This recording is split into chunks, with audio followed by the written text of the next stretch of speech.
chers téléspectateurs, c'est Aline Teibaro avec le journal du 12 mars.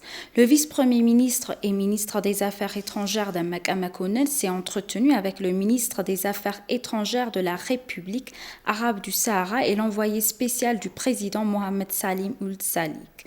Au cours de la réunion, les deux responsables ont échangé des vues sur des questions communes et le rôle de l'Éthiopie dans la résolution pacifique des problèmes de la République arabe saharienne démocratique. Damak a déclaré à la République démocratique saoudienne que l'Éthiopie était prête à jouer son rôle dans la recherche d'une solution politique juste, durable et acceptable aux problèmes de la République arabe démocratique du Sahara. Selon le ministère des Affaires étrangères, le ministre des Affaires étrangères des Émirats arabes unis, Mohamed Salim Ould Salik, a transmis un message de bonne volonté de son gouvernement et de son peuple au gouvernement et au peuple éthiopien.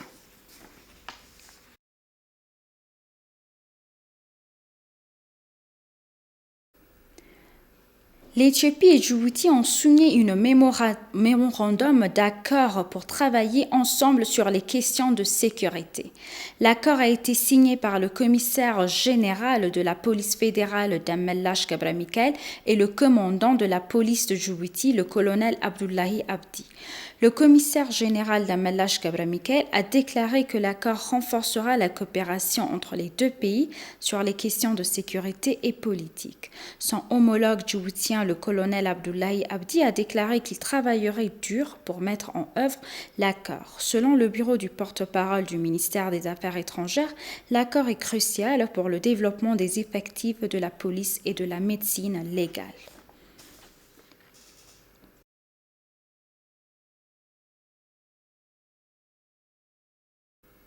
L'ambassadeur éthiopien en Chine, Tashoma Toga, a déclaré que l'Éthiopie était déterminée à résoudre le problème de la frontière avec le Soudan et les négociations sur le barrage de la Renaissance par voie diplomatique. L'ambassadeur Tashoma Toga s'est entretenu avec l'ambassadeur de Finlande en Chine.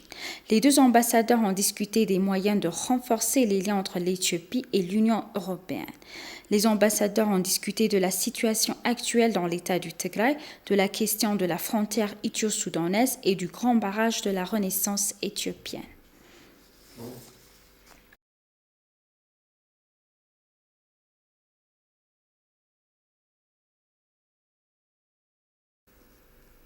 L'Union européenne a déclaré dans un communiqué que l'Éthiopie était un partenaire stratégique et un acteur clé. Le syndicat s'est également déclaré préoccupé par la situation actuelle dans l'État du Tigray. L'UA a déclaré dans un communiqué que le conflit à Tigray ne devrait pas exacerber les tensions dans la Corne de l'Afrique et créer de nouveaux conflits et instabilités. Il a déclaré que la situation actuelle en Éthiopie constituait une menace sérieuse pour la région. Le Conseil de l'Union européenne a également salué le travail du gouvernement éthiopien en collaboration avec l'Union africaine pour résoudre le conflit politiquement et apporter la stabilité dans la région. L'Union a déclaré pour sa part que le pays avait fait beaucoup de travail sur les réformes politiques et économiques et souhaitait poursuivre les discussions constructives avec le gouvernement éthiopien. Elle a également salué l'engagement de l'Éthiopie à organiser des élections transparentes et crédibles le 28 mai, ajoutant qu'elle était prête à soutenir un tel processus électoral. L'Union européenne a déclaré qu'elle considérait l'Éthiopie comme un partenaire clé et qu'elle continuerait à soutenir la transformation du pays. L'Union européenne a déclaré avoir assisté à une manifestation pacifique devant le bureau de l'Union européenne à Bruxelles, en Belgique.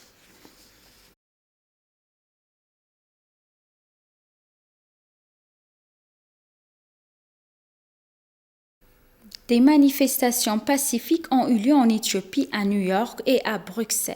Suite à cela, le vice-premier ministre et ministre des Affaires étrangères d'Amak Amakonnen a rendu hommage aux manifestants.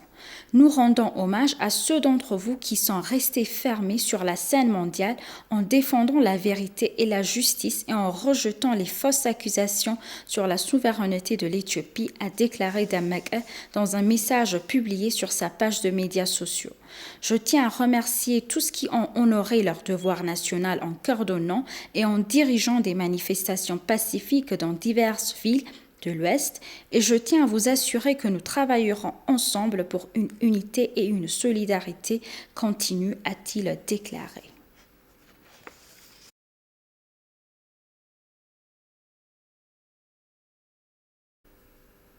Les artistes ont joué un rôle irremplaçable dans le changement national.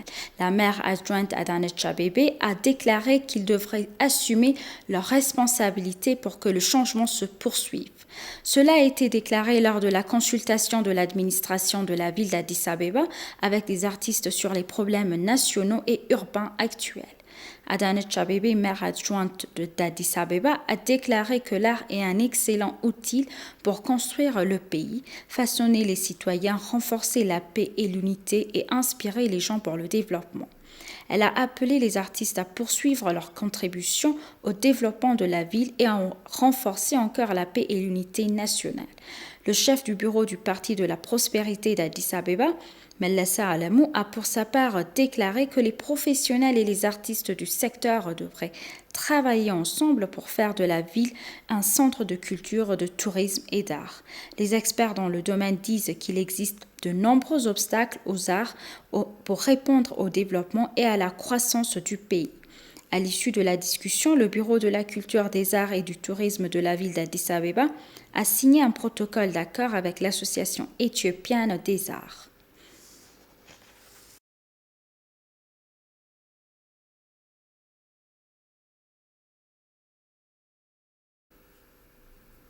L'Union africaine a remercié le gouvernement éthiopien pour sa coopération dans la conduite d'une enquête indépendante sur les violations présumées des droits de l'homme dans la région du Tigray. Le vice-premier ministre et ministre des Affaires étrangères d'Amak Amakonnen a discuté avec le président de la Commission de l'Union africaine, Moussa Faki Mahamat, de la possibilité d'une enquête indépendante sur les violations présumées des droits de l'homme dans l'État du Tigray. Dans un communiqué publié à l'issue de la réunion, le président de l'UA, Moussa Faki Mohamed, a déclaré qu'il avait consulté le ministre des Affaires étrangères d'Amak Amakonnen sur l'enquête en cours de la Commission des droits de l'homme sur les violations présumées des droits de l'homme dans l'État du Tigray. L'enquête indépendante sera menée conformément aux recommandations formulées par le Premier ministre Abiy Ahmed lors d'une réunion de hauts fonctionnaires du Conseil de paix et de sécurité de l'Union africaine. Le président de la Commission de l'Union africaine, Moussa Faki Mohamed, a salué la coopération du gouvernement éthiopien avec l'UA. Selon les informations obtenues de l'Union africaine, la Commission a veillé à s'acquitter de ses responsabilités.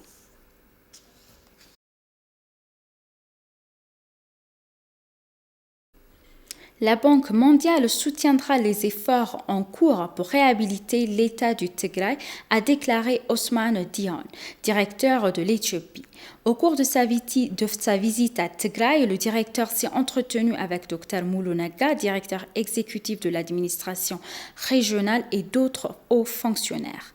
Il a rappelé que la banque avait fourni divers soutiens à la région dans le passé, ajoutant qu'elle continuerait à soutenir la région dans ses efforts de réhabilitation de la région.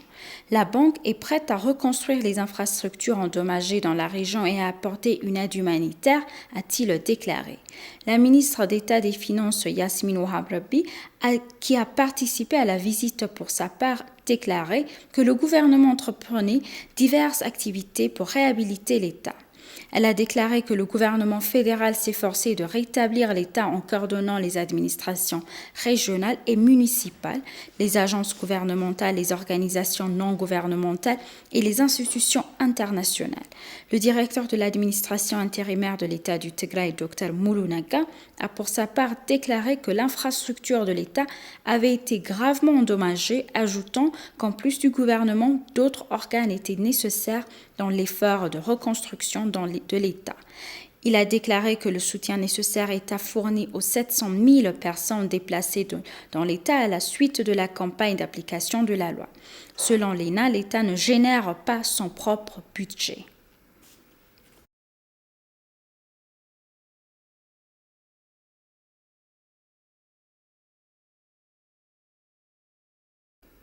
Chers téléspectateurs, nous vous rappelons les titres principaux. Le vice-premier ministre et ministre des Affaires étrangères d'Amak Amakonnen s'est entretenu avec le ministre des Affaires étrangères de la République arabe du Sahara et l'envoyé spécial du président Mohamed Salim Ul-Salik.